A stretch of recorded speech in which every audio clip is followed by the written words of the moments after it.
burn sweet and hot. Whoop, there's so much drama, pumpkin pie. Welcome to Fueled by Death Show.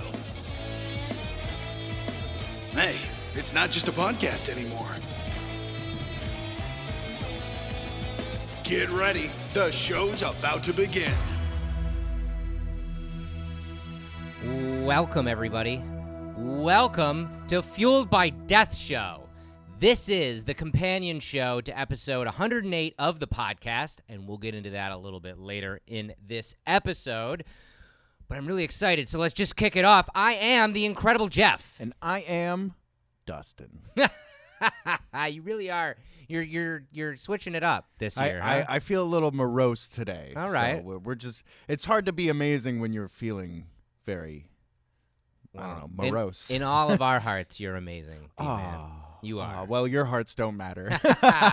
What does matter is if this is your first time joining the show, here's the deal. Every single show we try to give away something cool. This show's no different. We're giving away our brand new 2019 Death Wish Coffee mug. Look at this beautiful piece beautiful. of black awesomeness. It's so awesome. So all you got to do is share this show if you're watching it as it premieres on Facebook, and then drop a comment in those comments. Become part of the conversation. One lucky comment will be picked at random as soon as we sign off on the show, and that winning comment will win this mug. Demon and myself will sign it and send it right out to you guys. It's that easy. Just share and comment.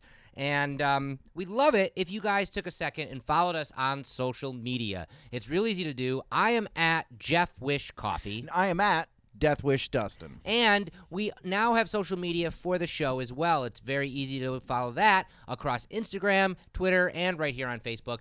All you got to do is follow at Fueled by Deathcast. And we're going to have all sorts of fun content on all of those different platforms. So I hope to see you guys on all of the interwebs everywhere. The following message has been brought to you by the Church of Christian Slater. Please. Have you followed Christian Slater yet? Have you? On Instagram, at Real Christian Slater? On Twitter, at Christian Slater? I mean, if you haven't followed him yet, what are you waiting for? And if you have already followed him, go find a stranger. Shake them until they start following Christian Slater. Or until they turn into Christian Slater. Ah! And if you guys have been tuning into the show, not only have we been professing our undying love for Christian Slater, we have also been taking a minute to talk about his career because he has just so many cool things in his career. And we're going to revisit, if you've missed some of these segments, there's so many fun moments from all of the movies and television shows he's done. We'll revisit the ones that we've talked about. We'll get to the end of his IMDb list, and we'll just have to go back through again. In fact, if you guys have suggestions as far as maybe your favorite Christian Slater movie, feel free to leave that in the comments below or find us on at Fueled by Deathcast and let us know. And one of those comments, actually, I've been seeing the last couple weeks, and it is literally my favorite Christian Slater movie. I mean, it's the movie that made you go, oh, who's that dude? Yep. I want to do that thing that he's doing. Yep, and of course, I'm talking about Gleaming the Cube. Gleaming the Cube came out in 1989, and it featured Christian Slater as a skateboarder who had to solve a murder mystery. If you've never seen it, you have to check it out. It does still hold up for the sheer fact that all of the other skaters in the movie, including the stunt double skater for Christian Slater, are all professional skaters. Whoa.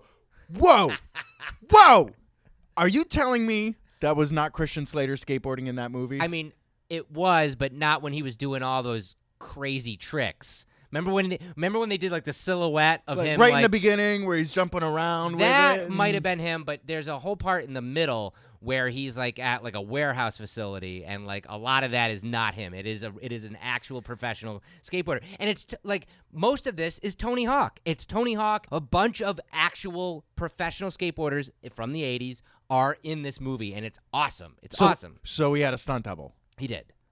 Sorry to burst your bubble that he's not the skateboarding genius you thought he was. But I have a very, very quick clip from the trailer that I can play you guys without getting in trouble, and here's that. I don't know what's worse, being blown up in nuclear war or having a 7-Eleven on every corner. So did you see this movie when you were a kid? Oh, yeah. Yeah, me too. Yeah, I don't remember where I was when I saw it. It might have been like a Blockbuster rental No, or totally. something. Totally. It might have even been pre-Blockbuster at Yeah. that point. But I remember specifically watching it, seeing like right off the bat he's doing all those cool skateboard tricks, and I instantly wanted to start skateboarding. I instantly wanted to be Christian Slater. Totally. I got a skateboard around the same time I saw the movie, and I was terrible at it, but I thought I was going to become Christian Slater because of it. And that year, after seeing Gleaming the Cube, that year for Christmas, which would either have been 1989 or 1990, I asked and got fingerless leather gloves like he wears in the movie, and I wore them. My first band ever, I used to wear them on stage because it was my homage to Christian Slater and Gleaming the Cube, because that movie is I got amazing. an important question, Jeff. Okay.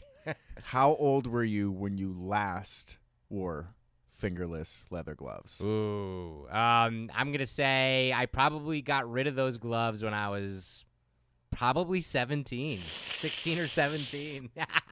Oh, it's so awkward. Yeah, because in the movie he wears them. If you watch the movie, he wears them because he's going down these really steep hills and trying to get away from people, and he's going around a corner, and he uses the gloves to go on the back and kind of Well, have you ever seen videos of like extreme longboarders going Totally. out crazy, and they have the gloves with Yeah. the pucks on them? Totally. Yeah. So it totally, he was using them for a functionality. I just wanted to be Christian Slater, so I had fingerless leather gloves. Rough, dude.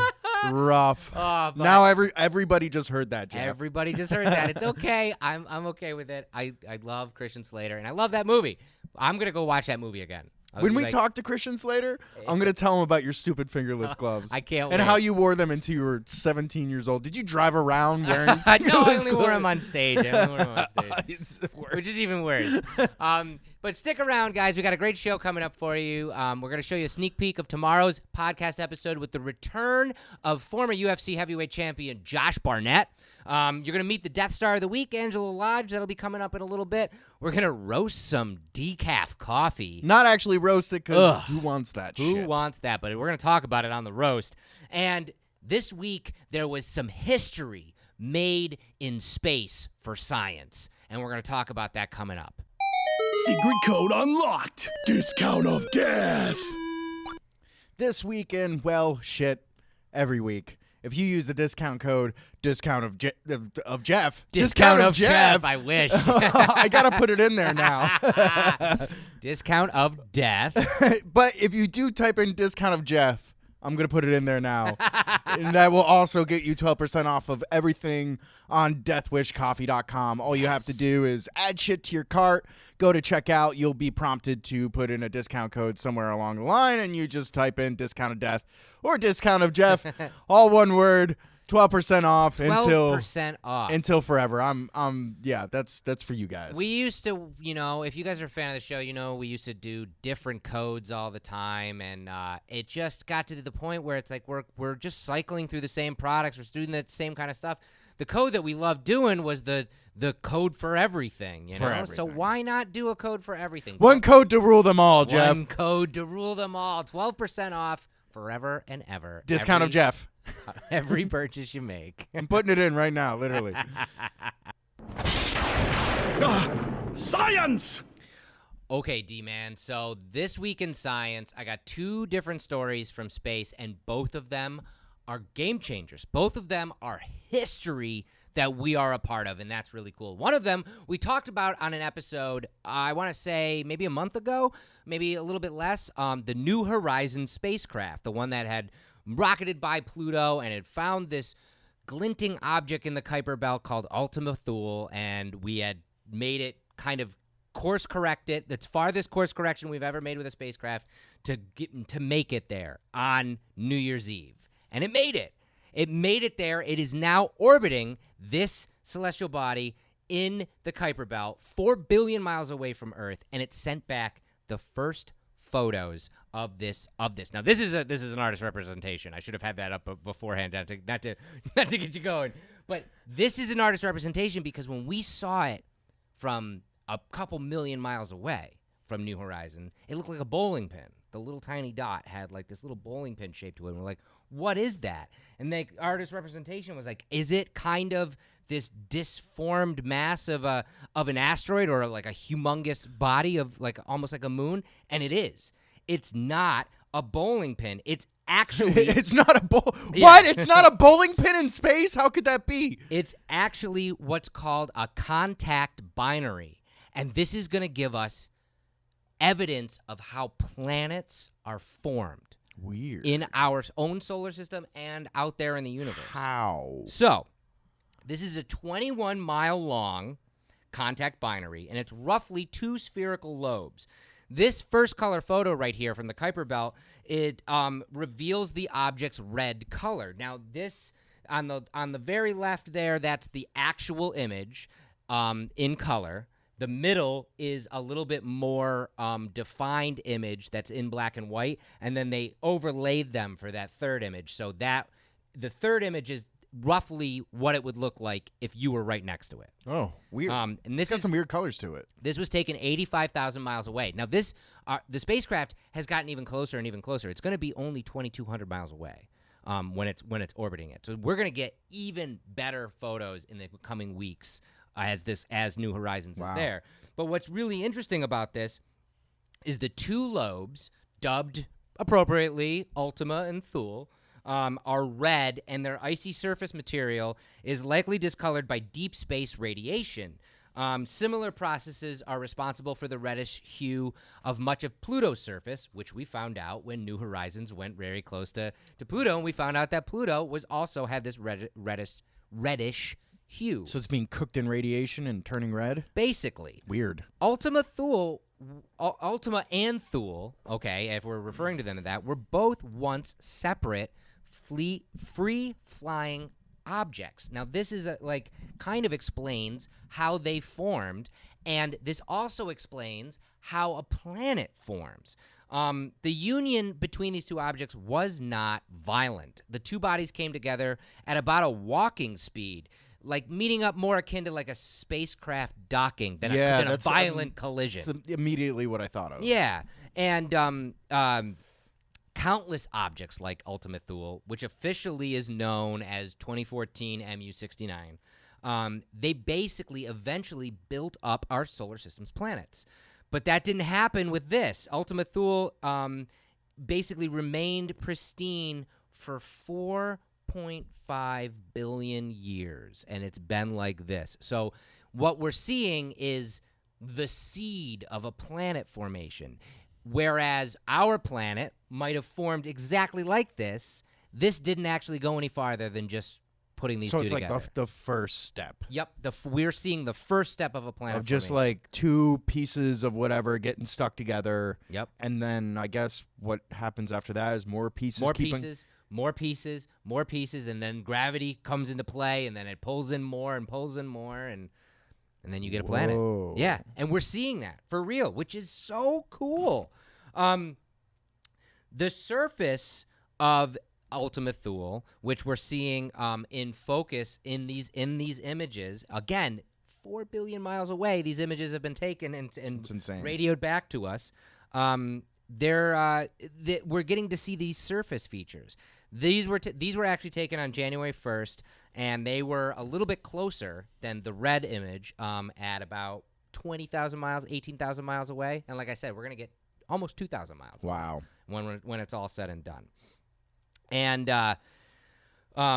Jeff Moore, NASA's Ames Research Center leader and the leader of New Horizons geology and geophysics team, says, "We think what we're looking at is perhaps the most primitive object that has yet been seen by any spacecraft and may represent a class of objects which are the oldest and most primitive objects that can be seen anywhere in the present solar system." Weird. That's really, really cool. And that's history in the making. We're seeing something the farthest away that we've ever seen and the oldest thing. It's like archaeology in space. Yeah, it almost reminds me of finding like Neanderthal remains in archaeology. Yeah. That's exactly what it reminds me of. It's so interesting. And what's finally very interesting about the New Horizons spacecraft. Again, we sent it out to look at Pluto. It did. It gave us the most incredible That was images. its main mission. It was part 1 of its main mission. Okay. Part 2 was, can we make it go farther? Which we did. Now it's at Ultima Thule, and it's gonna orbit Ultima Thule for a while and give us a bunch of data and knowledge and pictures about this prehistoric planet, basically. Wow. Right? After that, its mission parameters are going to allow it to go to 2021, and scientists are very, very hopeful that it's going to have enough fuel that we're going to be able to turn it somewhere else and make it go and check something else out. Wow. Yeah. So we're gonna get even more data and probably find something even crazier out there in space. Because again, this is in the Kuiper Belt. This is past Pluto. So maybe we'll even go farther than that and see what's out there. Who knows? It's crazy. It's crazy. Mind-bending stuff. And speaking of mind-bending stuff, I'm sure you guys heard about this because this made national news, and it's still exciting because we're going to get so much data back from this. China has made the first ever landing on the dark side of the moon. Now, we've landed, obviously, a bunch of times on Cue the side. Pink Floyd. Yes, exactly. We've landed a bunch of times on the side that you can see, and, we put rovers and humanity on that, but we've only went around the dark side of the moon and photographed it from spacecraft, in space. We've never actually touched down on it. China did. And it's crazy. China's robotic, and it's called the Chang'e 4, because they've done 3 of these now and put them towards the moon. This is the 4th one they've sent out, and they specifically to go on to the dark side of the moon. It touched down on the floor of the 115-mile wide Von Karman crater on January 2nd. And it sent back the first pictures that we've ever gotten from the surface of the dark side of the moon. And it's not that dark over there. This is the black and white one. Yeah. This is a actual full-color photo from the dark side of the moon. Wow. And yes, it's a little bit from the lander itself, but it's not super dark. And so we're going to, not only did they send this lander there, it also has a rover. So it's going to rove around, and it's going to take some samples, and it's going to tell us a whole lot of stuff about this other side of the moon, because there's a lot we don't know about the other side of the moon. It's called Chang'e because that is named after the Chinese goddess who is believed to be lived on the moon. So it's very fitting. NASA Administrator Jim Bridenstine said, "Congratulations to China's team for what appears to be a successful landing on the far side of the moon. This is a first for humanity, an impressive accomplishment." And the lander features the landing camera, the terrain camera, the low-frequency spectrometer, and the lunar lander neutrons and dosimetry, which was provided by Germany. The rover has a panoramic camera, the lunar penetrating radar, the visible and near-infrared imaging spectrometer, and an advanced small analyzer for neutrals, which Sweden contributed. So this isn't just China. This is the world. Yeah. Furthering humanity in space. This is an actual picture of the rover leaving the lander, and I have even another one too. And there it is. That is cool. That is cool. Then it's roving around on the other side of the moon now. The Chang'e 4 will therefore be able to characterize its surroundings in great detail, probing the composition of the surface as well as the layered structure of the ground beneath the lander's feet. Such observations could help researchers better understand why the lunar near and far sides are so different. Now, for those of you who don't know, the moon, our satellite, is a fixed satellite. That's why we say it has a dark side of the moon, because we never see it. You're right. It always goes around us, as I punch myself in the face, goes around us with its face facing us. Yeah. So we never see this side of it. So there's a lot that we might be able to learn from this other side of this celestial hiding body. there? What's hiding there? In addition, this spacecraft totes a biological experiment which will track how silkworm, tomatoes, and Arabidopsis plants grow and develop on the lunar surface. So not only do we have a rover on the dark side of the moon, there are plants and animals up there now too.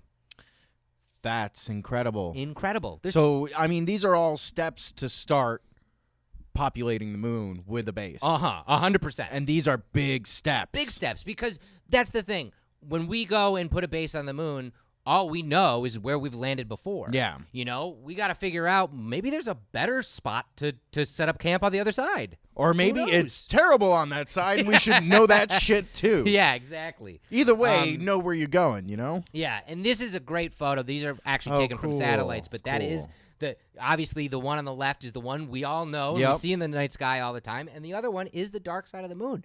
It doesn't have those huge seas. Yeah, what is that? Why? We don't know why. Why? You know, like, is it because the other side is the one that's always gotten all the asteroids hitting it, or what is it? So we're gonna actually be able to take a lot of samples, and this is the first step, like you said. This is the first step of many to get us to have a huge presence on the moon, which is something we should have been doing back in the 70s. Yeah. With the last mission, the last lunar mission with humanity, I believe was 76. I believe. Wow. You know, and it's now 2019. Jesus. We've hit some roadblocks with space exploration, but finally we're coming back. Yeah, I think interest in the public. You know, totally. With I think entertainment has taken that to the next level for sure. Totally. I mean, even us sitting here talking about it adds to the cacophony of voices all talking about space exploration, which I don't think existed even 10 years ago. I don't either.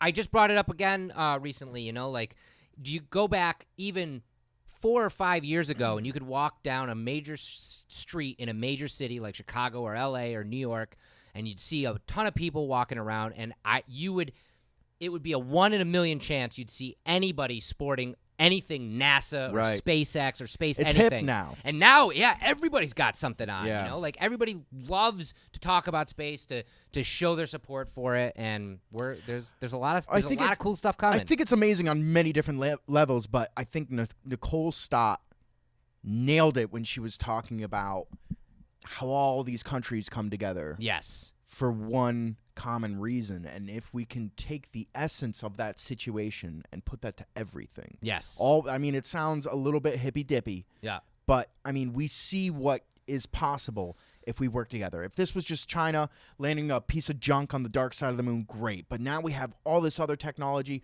all these other Germany, great minds. Sweden, all the best minds all over the world working on this one project, and we're able to do amazing things, and we're just seeing the tip of this iceberg. And when we see more, you'll hear it here on Fueled by Deathcast. Exactly. Good. It is a fully operational Death Star of the week. All right, guys.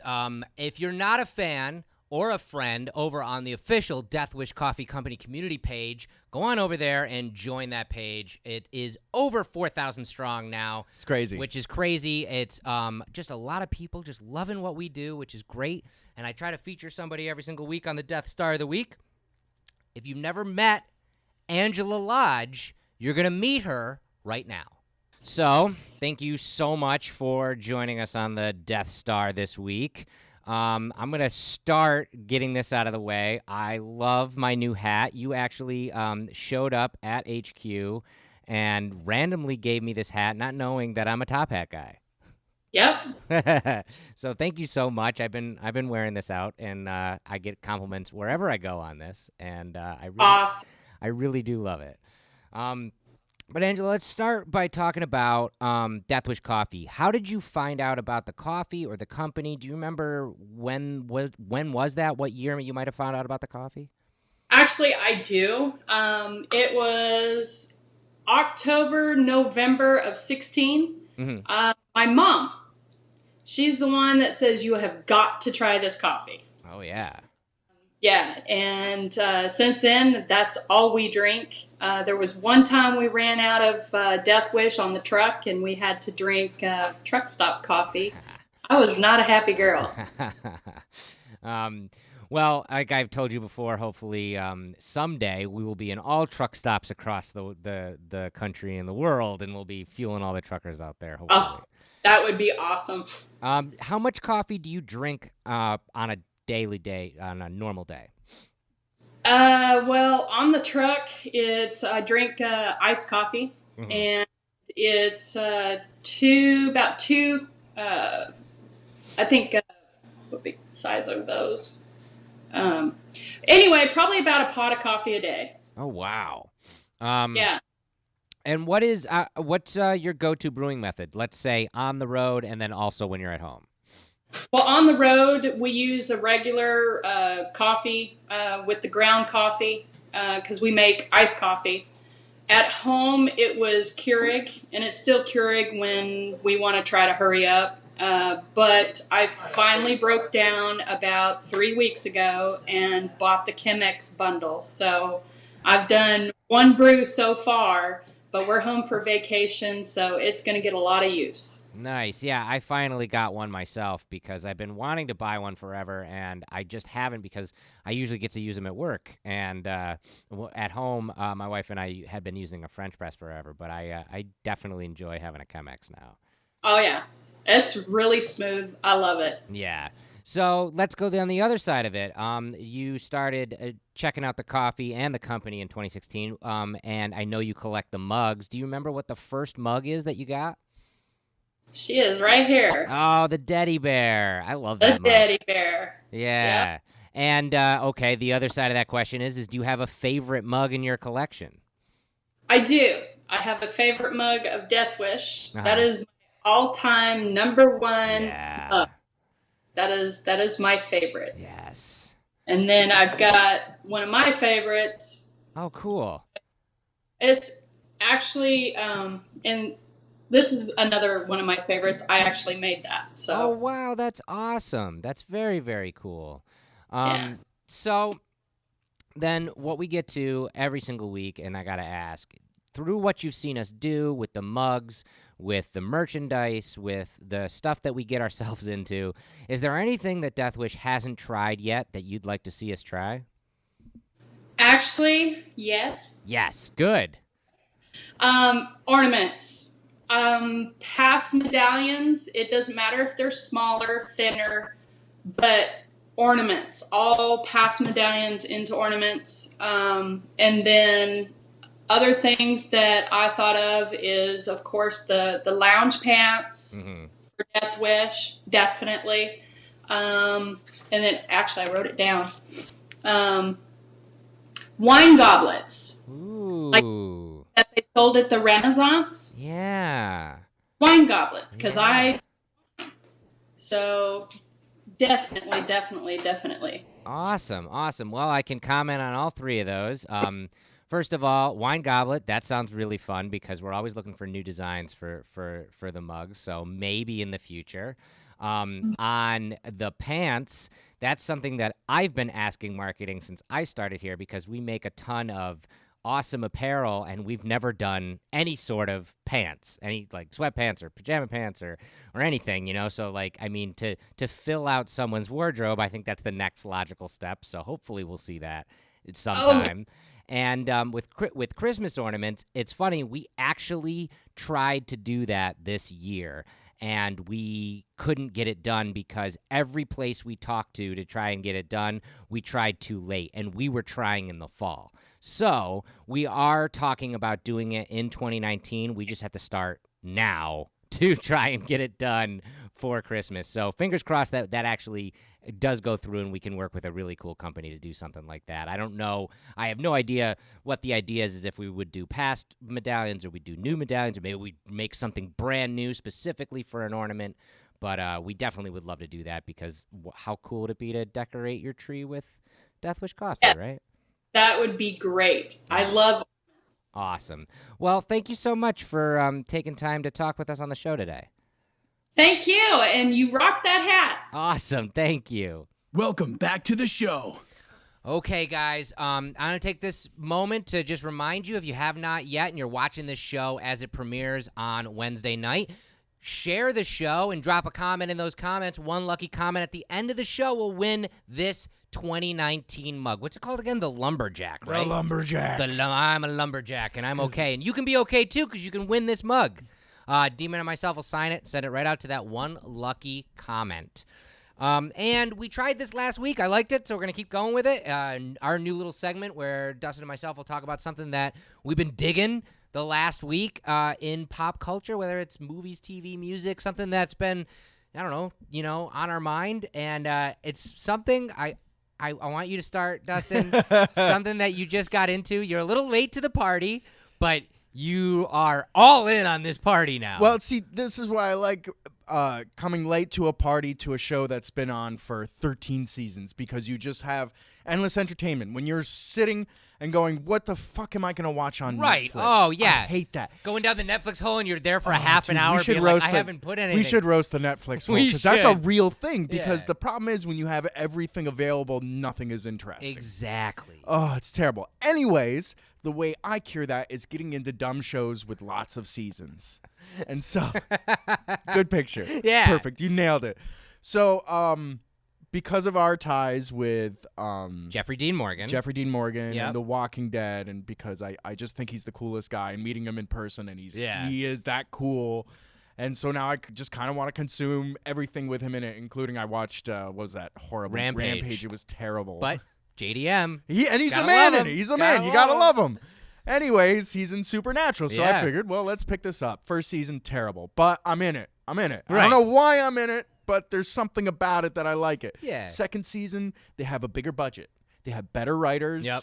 They can use actual music. The first season was all like stupid stock music. It was terrible. It was like, oh my god. Every time you want to hear like a rock song, Yeah. like the typical rock song, they Yep. just It's have just like stock guitar. Oh, Like, yeah. dude, it was so bad. And now they're using like actual classic music, like Zeppelin. Oh, and, like, awesome. the Allman Brothers. They use the good music, and that's a big reason why I love this show Yeah. too, because it has a great Are soundtrack all the time. Are any of you guys Supernatural fans? Sound off in the comments if you are, because I'm sure you and Dustin will have lots to talk about. So I got totally sucked in, and there's a lot of reasons why I love it. Yeah. But let me just list a few. It reminds me of watching the shows I used to love as a kid back in the day, like Legendary Journey of Hercules. Ah, Kevin Sorbo cannot go wrong. It reminds me so much of that, where it's just like a new adventure every day, and it doesn't take itself too seriously. Not at all. I mean, that show, it's supposed to make you smile, but it's also supposed to entertain you for a half hour. Right, and I feel like the writers in the second season picked this show up and saw all like the horrible things about it, and they were like,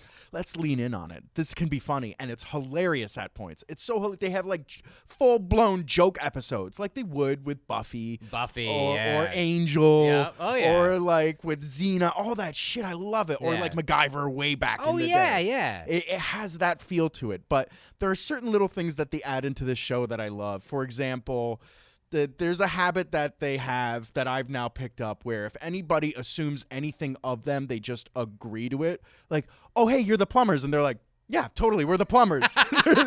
They do that all the time, which I love. I'm going to start doing that now. I think it's a great thing to do. So the next time somebody comes up to you and goes, "Oh, Death Wish Coffee, do you want the company?" Like, Yeah, I want totally. the company. Totally. See where this goes. Let's see where it can take us, Jeff. I love it. Adventure is on the horizon. I know I was talking about being honest last Oh, episode. yeah, that's right. This is completely the other I'm way. being honest to myself, There you not to go. those around me. There you go. There you go. And I honestly want to have fun. This sounds like fun to me. Anyways, another little thing that I love about this show, besides the 1967 Impala being a co-star of this show, Yeah. which is just a beautiful car, and they drive it everywhere, which is completely impractical because they stand out like a sore thumb, and it's the such a most fan.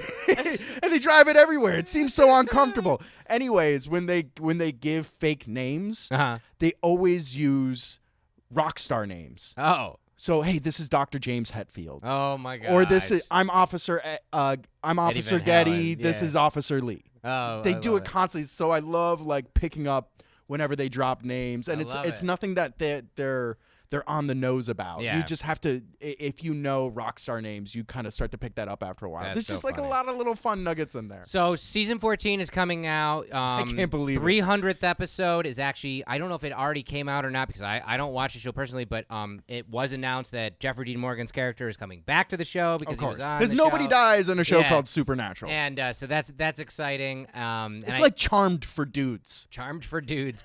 But what season are you in? I'm at the end of 4. Okay, so you got a while. You got Yeah, 10 but I more started seasons it to like go. a week ago. We'll be okay.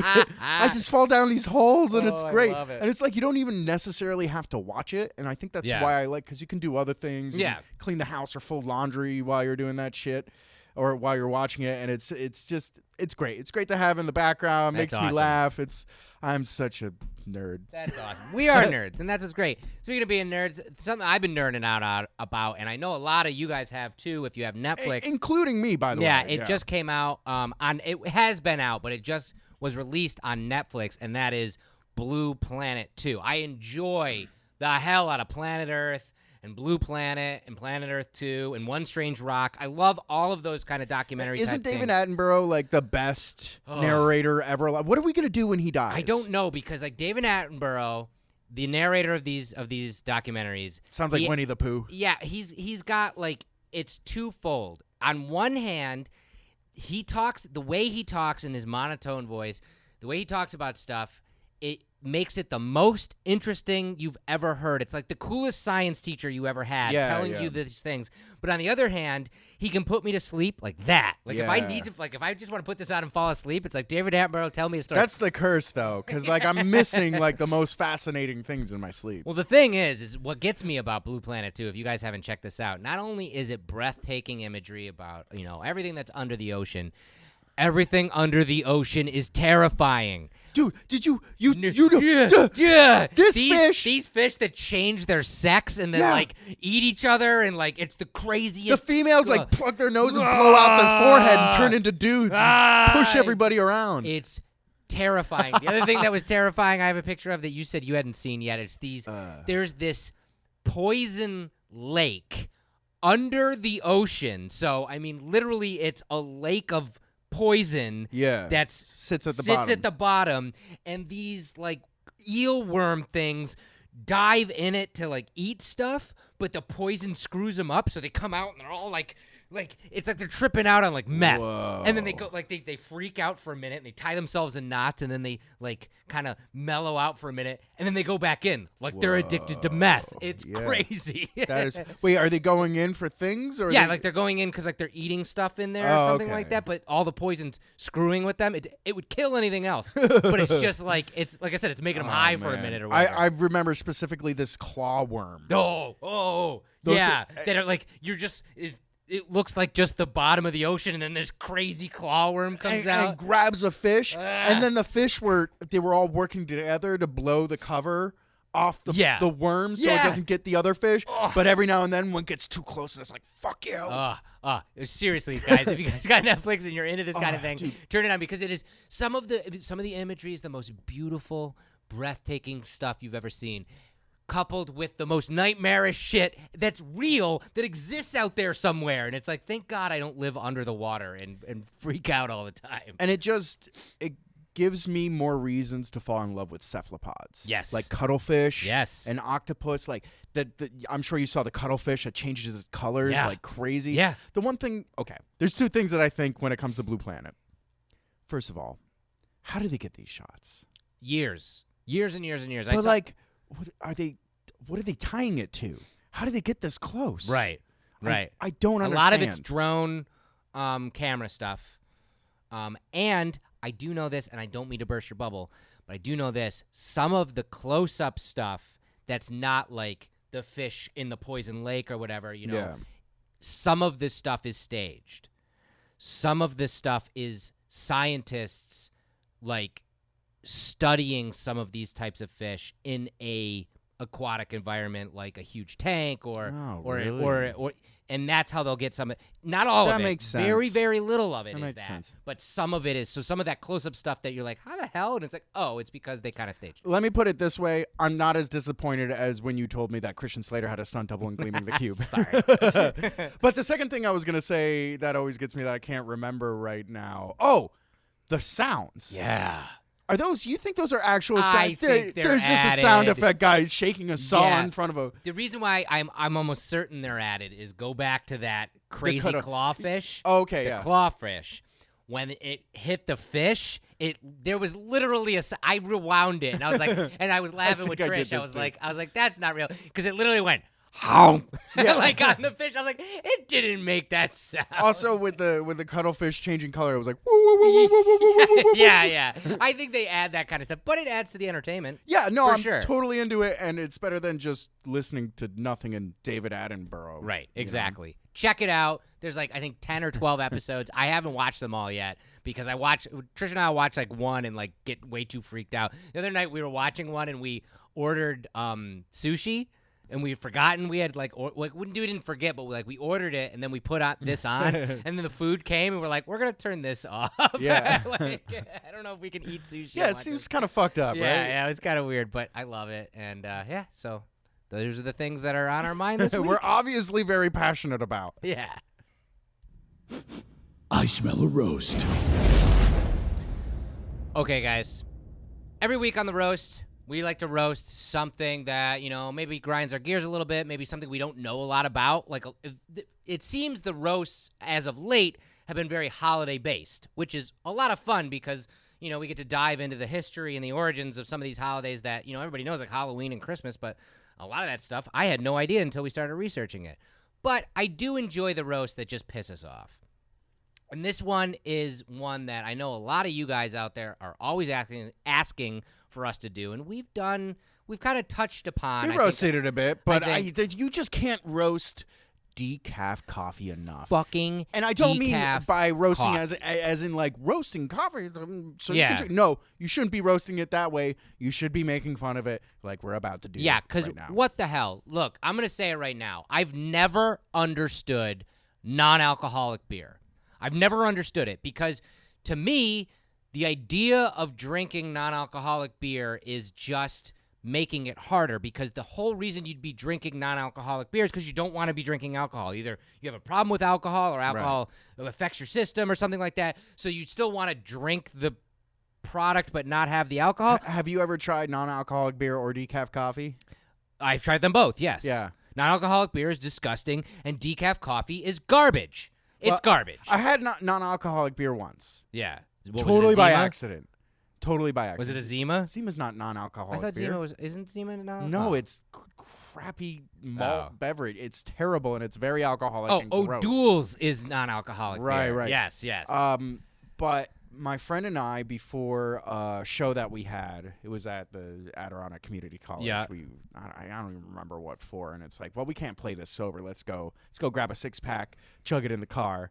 We got a 6-pack of Becks, and we drank our 3 each, and it was like, what's going on here? We know it's something fishy. We're superheroes, and they were so drinkable. Yeah, actually, it didn't taste bad at all. And it was like, oh, this is Beck's Zero. It was very disappointing. I just don't get it. And I did some digging on the actual, process of decaf coffee. You know? Because it's not natural. So here's a statistic that I didn't know that even is crazy. Worldwide, decaf obviously is less popular than actual coffee, obviously.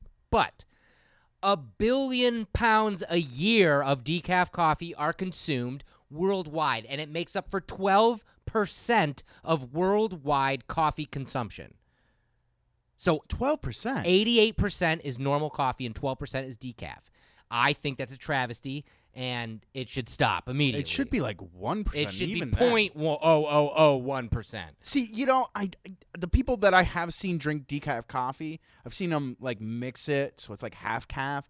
It's like, motherfucker, drink less coffee. Why do you need to have a whole cup of coffee? Is it in your brain that you can't drink less? You have to have a full cup, and if you want less caffeine, it's decaf coffee. And what are you doing? I don't get it. So here's the history, which is pretty crazy. In the early 1900s, according to coffee lore out there, a German coffee merchant by the name of Ludwig Roselius discovered decaf by accident after a shipment of coffee beans were soaked in seawater during transit, naturally extracting some of the caffeine. So technically speaking, he didn't even create decaf coffee. He just created weak-ass coffee. You think that happened and he was like, what have I done?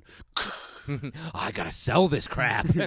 A few years later, Roselius patented the first commercially successful means of decaffeinating coffee, but instead of just salt water, his method also used a more potent chemical solvent called benzene to finish the job. Not good. Yeah, not good, because we now know that when inhaled, even in small amounts, benzene can cause drowsiness, dizziness, and headaches, as well as eye, skin, and respiratory tract irritation. Over the long term and in high doses, benzene has been linked to cancer, blood disorders, and fetal development issues in pregnant women. It's no wonder that this new type of brew got a bad rap. Oh, really? That's why it got a bad rap? Yeah. Today, coffee manufacturers have switched to a safer decaffeination method, a couple different ones, though many still use potent chemicals to strip away the caffeine. Meanwhile, researchers and scientists alike have wondered whether any of coffee's healthful compounds are lost along with the caffeine. There are three key methods for removing caffeine from regular coffee beans today. The most common use is a chemical solvent. Another uses liquid carbon dioxide, and the last simply uses water. All take green unroasted coffee beans, soak or steam them until the caffeine is dissolved or their pores are opened, and then extract the caffeine. While the CO2 and the water methods are considered chemical-free, the solvent method relies on synthetic chemicals such as ethyl acetate, naturally found in some fruits, and methylene chloride, commonly used in industrial applications such as adhesives and paints. Well, first off, why are you drinking decaf coffee? Second off, why are you drinking decaf coffee? And third, you probably... I just don't get it. I can't get it out. Yeah, I just don't get it. The Swiss water process tends to produce the most flavorful coffee because it's good at removing caffeine without stripping other flavorful compounds from the beans, but it's also more expensive and difficult to produce at scale. So you'll only typically find this on higher-end coffees such as Blue Bottle coffee or something of that nature. None of these methods scrub the bean of the caffeine completely. While the FDA requires that at least 97% of caffeine be removed, some decaffeinated coffees on the market still contain between 3 and 12 milligrams of coffee per cup. So you're still not getting a decaffeinated cup of coffee. Yeah, but 12 milligrams of caffeine isn't going to really do much. It's still caffeine, though. Now, I understand people have health problems with caffeine. I understand that some caffeine affects people differently, and I understand that kind of thing. But there are delicious hot beverages out there. Tons of them. That are not decaf coffee. I, for one, enjoy a good cup of tea. Same here. You know, and yes, there are, before you get into it, yes, there are caffeinated teas out there. I get that. But there's a lot of decaffeinated teas out there. That are naturally... natural. They don't have to have extracted caffeine. It's they just don't have caffeine, and it's delicious. Hot beverage. What the fuck are you doing drinking decaf coffee? Yeah. There's got to be a better way. I just don't get it. I don't get, and especially because even the FDA is like, there are methods out there that are still harmful. We're using shit that's an adhesive to strip away frickin' caffeine from the beans. And the FDA isn't even saying like, well, it has to be 100%. They're like, it has to be 97, around 97%. You know what's so weird is, you know, anytime we work a booth at an event, there's always some fuck who comes up to the table and goes, "Oh, World's Strongest Coffee, do you make decaf? Oh, you're so fucking funny. What do I do? Do we make decaf? No, go fuck yourself." What do I do? Every time I get that when we work at an event and I'm at a booth, hands him a cup of hot water. I hand him a cup of hot water. I go, here's your decaf. Enjoy. You should splash it in their face. And then smash the cup on their face. I'm sorry. I'm just getting a little angry because decaf coffee makes me angry. I just don't. And it's because, you know what, at the end of the day, I just don't get it. I don't understand why you're drinking the coffee. I mean, to each their own, but if you're drinking decaf coffee, your own sucks. Yeah. Sorry. Yeah, just, you know, I mean, find a different method. Get into tea. You know what? Why don't you just heat up some arsenic and chug that? Sounds like a plan to me. I don't know. What are your thoughts on... you know what? No. I would ask what your thoughts are on decaf coffee, but you guys are watching the Fueled by Death show put out by Death Wish Coffee Company. I know damn well what your thoughts are. You're not on here decaf. for us. I know damn well what your thoughts are on decaf coffee. You probably feel the same way we do. I just don't get it, guys. I hate to get so angry about something I don't understand, but it just makes me angry. Sorry.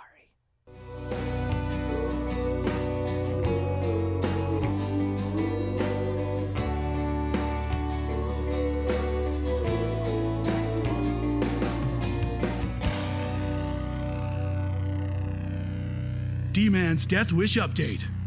Brought to you by Death Wish Coffee. Okay, D-Man, so tomorrow on Thursday, it's Golden Ticket Day again. Which means it's also Free Patch Day. And this is the golden ticket for our Valentine's Day mug, 2019 Valentine's Day mug. You guys want to see it? We haven't even shown it yet. You guys want to see it? I'm so excited for this. I've got the physical patch right here, and I'll put the photo up. But I also have some photos of the mug. They're in transit as we're making the show, so I don't have them in my hand yet. But we're so excited. Designed by the incredible Thomas Dragonetti.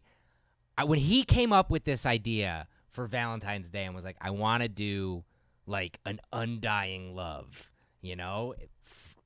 Frankenstein's monster and the Bride of Frankenstein. I don't know how he conceptualizes this stuff. Oh, it's so cool. It's so cool. An iconic monster is going to be on our Death Wish Coffee Valentine's Day mug. And I love that it's not like we're not putting Frankenstein on the Halloween mug. Yeah, I love that we're putting Frankenstein's monster and his bride on the Valentine. And the little monster hearts in the sides. I love it. So tomorrow is Golden Ticket Day. That means that every single purchase made on deathwishcoffee.com tomorrow will have not only this patch in your order, every single order will get this free patch. And again, if you are a subscriber to the coffee and you get it weekly, monthly, bi-weekly, however you get it, this will be in your next subscription. But everybody who makes a purchase on deathwishcoffee.com tomorrow will be in the running to be getting the golden ticket version of this mug. I don't even know what the color looks like yet. I'm so excited for it. I don't remember.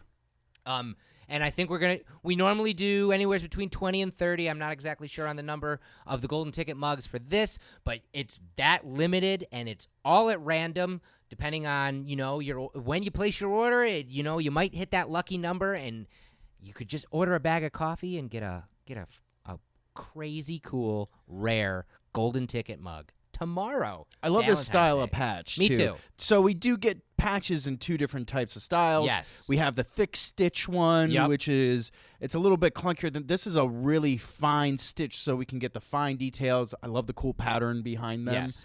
You're not going to get that in a stitched one. And I am glad that you brought that up, Dustin, because I have heard that from you guys, the fans of the show and the company, talking about our two different style patches and wondering if we just went to a lesser quality. And it really isn't. It is thinner, so immediately you might think, oh, it's a lesser quality patch. It's just a finer stitch. If we were to show you what this kind of image would look like with that thicker stitch, you would never see that background. In fact, you probably not even see their faces. No, right? You wouldn't be able to make out their faces. So we do the thinner patch on the ones that have a little bit more detail to them. And same company, higher quality. Yeah, totally. So we're really excited about that.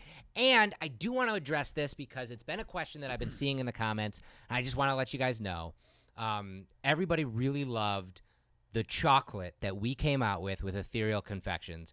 That chocolate bar was awesome. I think it's one of the best products we've ever done as a collaboration product. And everybody's like, I loved it so much. Are you going to do it again? I want to let you guys all know. Yes. Yes, we're definitely doing it again. And those bars will be back in stock in time for Valentine's Day. Ooh. So I don't have an exact date for you, but I do know that we are going to release them in time that you'll be able to purchase them and have them shipped to you to be able to give as a Valentine's Day present if you'd like. Oh, that's so beautiful, Jeff. Yes, exactly. Speaking of golden tickets, look at this. Dude. The white whale. Look at that. Moby Dick himself. So we've never done this before with a golden ticket. Usually we do the golden ticket for the limited edition mugs, and we release those a couple weeks before we actually release the mug.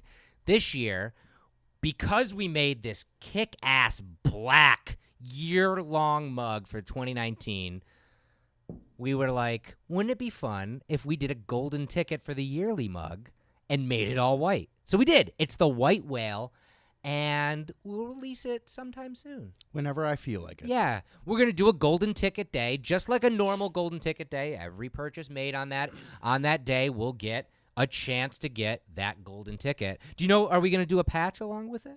I don't think so. Okay. And that's normal because it's nothing. It's no crazy medallion. It's just the normal medallion. But that's a white whale. Look at that. Pure white. Even the white in the background. I know. It looks like it's made of bone. It really does. It's really, really cool. And I wanted to show you guys that because it just came into the office. Like I said, no release date on that yet, but it will be a surprise. It's just going to hit one day, and it's going to be like Golden Ticket Day. Jeff, it's an eclipse. I love it. Oh, I love it. That's awesome. But yeah, how cool is that? Finally, speaking of mugs, we see you guys. We see you guys in the comments. We hear what you guys are asking customer service. We know everybody's been really excited with us talking about how we're going to do a lot more with Valhalla Java this year. More products, more merchandise, that kind of thing. But the one question we keep getting is, well, you keep talking about the Death Wish Coffee 2019 mug. What about the Valhalla Java 2019 mug? Boom. There it is. Look at that. And this thing is heavy. Like, that is a base on this guy. The logo from last year and this yellow-greenish glaze on the black mug. It's the swamp. It's awesome. Now, again, no actual release date. We're still getting all of them in from Deneen Pottery. But that will be coming very soon. And that, again, is the year-long mug. So it might sell out throughout the year, but we will be getting more. And it will be on the site throughout 2019 for that Valhalla Java mug. That is a lot of mug news. That's a lot of mug news. Yeah. So we'll put a pin in it. That is what we'll give you this week. And you can tune in next week for another update and more news from Death Wish Coffee. There's a lot of mugs on this table in general. There are a lot of mugs on this table. I don't know which one to drink from. The one with your stuff. One of them is poison. Thanks, guys, for tuning in. I do want to say, don't forget about tuning into the... Oh, it was this one! Don't forget to tune into the podcast tomorrow, episode 108, featuring the return of UFC heavyweight champion Josh Barnett. And in this picture, he just got back from England. This was a couple months ago, and he entered 2 catch wrestling competitions and walked away with the belts in both of them. That's how it works when you're Josh Barnett. He's a killer. When we went out to Los Angeles last year, we met up with him in person because the first time we had him on the show, we unfortunately had to do it over the phone. We got to meet him up in person at an actual UFC gym, got to watch him train his team and give them some pointers. That was in the intense, ring. by the way. And we've got that footage in the show. And then he brought us on the mats, and we had a great conversation about his career and about what it's like to, train and be healthy and fit. And then he severely pummeled us. That's not on camera. He gave us a good drubbing. But I do want you guys to tune in tomorrow to that episode on the podcast. But I got a sneak peek with us with Josh Barnett right here. I gotcha. And we just got done watching you with one of your classes. How many classes do you teach here? I don't teach classes. I just have a fight team. You just have a fight team. So this was our group sparring session because my friend Ian is a coach. He's got a team, Fight Science, and he brought his team down, his professionals, to come and spar with my athletes. Awesome. And so it was just a group training session. One of Ian's fighters, Terry Ware, he fights in the UFC. He's got a fight coming up. So Victor Henry, my guy, has a fight next weekend in Tokyo at the legendary Korakuen Hall for Deep against a former multiple belt holder, Takafumi Otsuka, Japanese standard, like, badass bantamweight, with good wrestling background, and about 35 fights. So serious business. Yeah. I see a lot of your fighters that you're training going over to Japan and overseas a lot. Is that because you have connections over that way to get these guys fights in Japan and stuff? It's just easier for me to fool them into paying us money to have us over. I've managed to pull the wool over their eyes. That's awesome. Actually, one of the things I think that is most important outside of, I mean, not even framed within fighting or anything like that, but just for life, is to travel the world, and to see other cultures. Agreed. And to beat them up whenever possible. But mostly a real Viking mentality. But to go and travel and experience all these different things as much as you can. It really changes your perspective on many things. I can't wait for you guys to see that full episode. I think so fondly back at just talking with him, because it was cool to talk with him, over the phone when we first had him on, because it was somebody that you really look up to, you know, and you had told me about him, but as I didn't even know about him. And then after talking to him, I started following him and really being involved in what he was doing. And to actually be face to face and talk to him, it was such a treat. He's giant. He's too. giant. It was so much fun to talk. So definitely tune into that episode tomorrow. Don't forget, follow us on social media. It's really easy to do. I am at Jeff Wish Coffee, And I am at Death Wish Dustin. and you can follow the show across Instagram, Twitter, and Facebook very easily at Fueled by Deathcast. Thanks so much for watching, guys. Thanks for tuning in, for sharing, for commenting. We'll be back next week with a brand new show and a lot more fun. Cheers, everybody. Ha ha ha.